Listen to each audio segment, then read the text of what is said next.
Mutual fund থেকে কি যে কোনো সময় টাকা তুলে নেওয়া ঠিক হবে?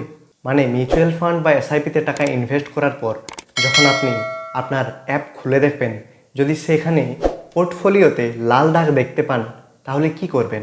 তখন আপনার মাথায় একটাই চিন্তা আসে যে আমার টাকাটা কিন্তু লসে যাচ্ছে। তখন আপনি বুঝতে পারেন না যে টাকাটা আমি তুলে নেব নাকি এখানেই ফেলে রেখে দেবো, কোনটা করলে ঠিক হয়। আজকের শান্তনু ওয়েলথের এই ছোট্ট 7 থেকে 8 মিনিটের ভিডিওতে সেটাই আমি আপনাদেরকে বিস্তারিত বলবো, আর একদম সহজ ভাষায় উদাহরণ দিয়ে বুঝিয়ে দেব আপনার ঠিক কি করা উচিত বা কি করলে টাকার পরিমাণটা বাড়বে, লসের হাত থেকে কিভাবে বাঁচবেন, আর সাধারণভাবে যারা ইনভেস্ট করেন তারা ঠিক কোন জায়গায় সবচেয়ে বেশি ভুলটা করে ফেলেন সেই নিয়েও বিস্তারিত তথ্য দেব। তাই আজকের এই ছোট্ট ভিডিওটা, মানে 7 থেকে 8 মিনিটের ভিডিওটা, একটু মনোযোগ দিয়ে কিন্তু পুরোটা দেখুন, কারণ আজকের ভিডিওটা দেখার পর হয়তো আপনার ইনভেস্টমেন্টের দৃষ্টিভঙ্গি পুরোপুরি বদলে যেতে পারে। তো ভিডিওর শুরুতে যাওয়ার আগে নমস্কার বন্ধুরা, আমি শান্তনু আর তোমরা দেখছো শান্তনু ওয়েলথ। তো চলো শুরু করা যাক। প্রথমে কিন্তু একটা কথা আমাদেরকে ক্লিয়ার করতে হবে, আপনার অ্যাপের মধ্যে পোর্টফোলিওতে যে লাল দাগ দেখাচ্ছে সেটা দেখানো মানেই যে আপনার লসে যাচ্ছে টাকা, সেটা কিন্তু নয়। বা আপনি যদি ভাবছেন যে আপনার টাকা হারিয়ে যাচ্ছে ধীরে ধীরে, সেটাও কিন্তু নয়। তাহলে এটা কি? এটাকে এক কথায় বলে আনরিয়েলাইজড লস। বুঝতে পারলেন না তাই তো? চলুন একটা ছোট্ট উদাহরণ দিয়ে আপনাদেরকে পুরো ব্যাপারটা একদম ক্লিয়ার করে দিই। ধরে নিন আপনি 1 লাখ টাকায় 3 ভরি সোনা কিনেছেন, কিন্তু হঠাৎ করে কালকে বাজারে সোনার দাম 90,000 হয়ে গেল। এখন যতক্ষণ না আপনি বাজারে গিয়ে সোনাটাকে বিক্রি করছেন ততক্ষণ পর্যন্ত কিন্তু আপনার লস হচ্ছে না। মানে সোনার দাম কমে গেছে ঠিকই, কিন্তু আপনার কাছে যেহেতু আছে ওটা, তাই সেফ আছে। ওটা যতক্ষণ না বাজারে আপনি বিক্রি করে দিচ্ছেন ততক্ষণ পর্যন্ত কোনো লস হচ্ছে না। এসআইপিটা কিন্তু ঠিক এরকমই। কিন্তু আপনি যদি সেখানে ঘাবড়ে যান বা ভয় পেয়ে যান যে সোনার দাম 1 লাখ থেকে 90,000 হয়ে গেল, আর সেই ভয়ে গিয়ে যদি আপনি সোনাটা বিক্রি করে দেন, সেটা হচ্ছে রিয়েলাইজড লস।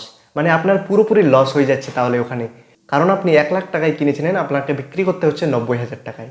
সেটাই বোঝাতে চাইছি যে যদি আপনার কাছে থাকে তাহলে কোনো অসুবিধা না, ওটাকে বলা হয় আনরিয়েলাইজড লস। অ্যাকচুয়ালি বাজারে লস দেখাচ্ছে কিন্তু আপনার কোনো ক্ষতি হচ্ছে না, কারণ আপনার কাছে ওটা থেকে যাচ্ছে। যতক্ষণ না আপনি বিক্রি করছেন পুরো সেফ আছে এটা।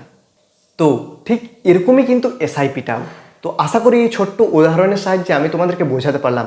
যদি এরপরেও না বুঝে থাকো, আমি আবার একবার রিপিট করছি তোমাদের জন্য, যে তুমি একটা জিনিস যদি 1 লাখ টাকা দিয়ে কিনো, সেটা যদি 90,000 টাকায় সঙ্গে সঙ্গে বিক্রি করে দাও যখন বাজারে রেট কমে যাচ্ছে, মানে একটা সিম্পল ভাষায় 1 লাখ টাকা দিয়ে সোনা কিনলে, সোনার দাম কমে গেল, 90,000 হয়ে গেল, সেটা বাজারে বিক্রি করে দিলে 10,000 টাকা লস হয়ে গেল। কিন্তু কেনার পর বাজারে দাম কমে গেল, তা সত্ত্বেও তুমি ভয় পেলে না যে হ্যাঁ কমুক, কোনো না কোনো দিন বাড়বেই, আমি তখন বিক্রি করব, সেই আশায় যদি তুমি রেখে দাও টাকাটা তোমার কাছে, পরে কিন্তু তুমি ওই 1 লাখ টাকার সোনা কিন্তু 1.5 লাখ টাকাতেও বিক্রি করতে পারবে যদি বাজারের দামটা কিন্তু বেড়ে যায়। তো এটাই হচ্ছে এসআইপির আসল জাদুটা। এরপর আরেকটা আপনাদের মনে প্রশ্ন থাকে যে মার্কেট ডাউন মানেই এটা একটা লস হচ্ছে নাকি সুযোগ হচ্ছে, আর এই জায়গাতেই আপনারা সবচেয়ে বড় ভুলটা করে বসেন। কিভাবে সেটা চলুন বলে দিচ্ছি। অনেকেই আপনারা মনে করেন যে মার্কেট ডাউন থাকলেই এসআইপি বন্ধ করে দেওয়াটা সব থেকে বেশি বুদ্ধিমানের কাজ, কিন্তু বাস্তবে কি তাই? অ্যাকচুয়ালি যারা বুদ্ধিমান বা জেনে শুনে কাজ করেন, তাদের মাথায় যখন মার্কেট ডাউন থাকে, সেটা হচ্ছে এসআইপি ইনভেস্টরদের একটা সবচেয়ে বড় সুযোগ। কেন? আসুন বুঝিয়ে দিচ্ছি।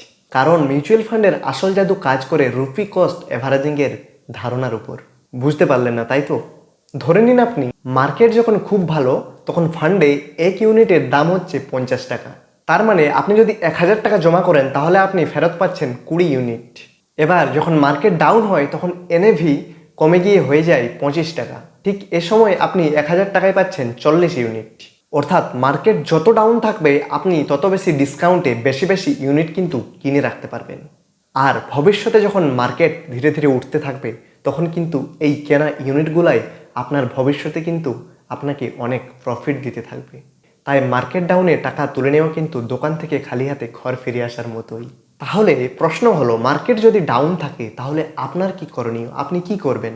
আমি বলবো এসআইপি একদম চালু রাখুন, কারণ মার্কেট ডাউনের সময় আপনার কেনা ইউনিটগুলোই কিন্তু পোর্টফোলিওতে একটা ভালো রেকর্ড তৈরি করে, আর প্রফিটটাও কিন্তু অনেকটা বাড়িয়ে দেয়। আর সেকেন্ড, ইনভেস্ট করুন। মার্কেট ডাউনের সময় আপনার হাতে যদি অতিরিক্ত টাকা থেকে থাকে, টাকাটাকে ইনভেস্ট করে দিন, সেটা কিন্তু আপনার ভবিষ্যতের জন্য অনেকটাই কাজে লাগবে।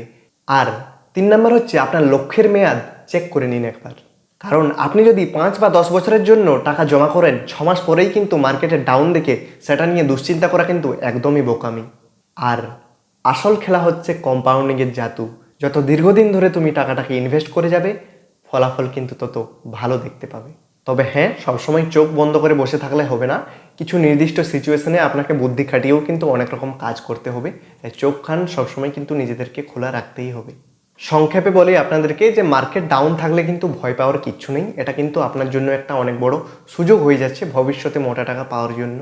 কারণ এই সময়টাই হচ্ছে অ্যাকচুয়ালি বেশি ইউনিট কিনে জমানোর একটা ভালো সময়। আর ধৈর্যই হচ্ছে আসল, কারণ ধৈর্যই হচ্ছে টাকা সেভিংয়ের একটা আসল চাবিকাঠি। কম্পাউন্ডিংয়ের জাদুটা ঠিক এরকমই, যত তুমি দীর্ঘমেয়াদী টাকা জমাবে ফল কিন্তু তত ভালো পাবে। তাড়াহুড়ো করে কিন্তু কিচ্ছু হয় না। তো আজকের ভিডিওটা এই পর্যন্তই রাখবো। ভিডিওটা কেমন লাগলো তোমাদের অবশ্যই কমেন্ট বক্সে জানাবে, বা যদি কোনো প্রশ্ন থাকে এই রিলেটেড কমেন্ট করতে পারেন, বা যদি ভাল লেগে থাকে ভিডিওটা ছোট্ট করে একটা লাইক করে দেবেন। আপনাদের বন্ধুদের কাছে যদি ভিডিওটা পাঠাতে চান অবশ্যই একটু শেয়ার করে দেবেন। আর চ্যানেলে নতুন হলে শান্তনু ওয়েব চ্যানেলটিকে একটু সাবস্ক্রাইব করে নেবেন। তো চলুন, দেখা হচ্ছে তাহলে পরের কোনো গুরুত্বপূর্ণ ভিডিওর সঙ্গে। ততক্ষণ ভালো থাকবেন, সুস্থ থাকবেন। থ্যাংক ইউ, ধন্যবাদ, জয় হিন্দ।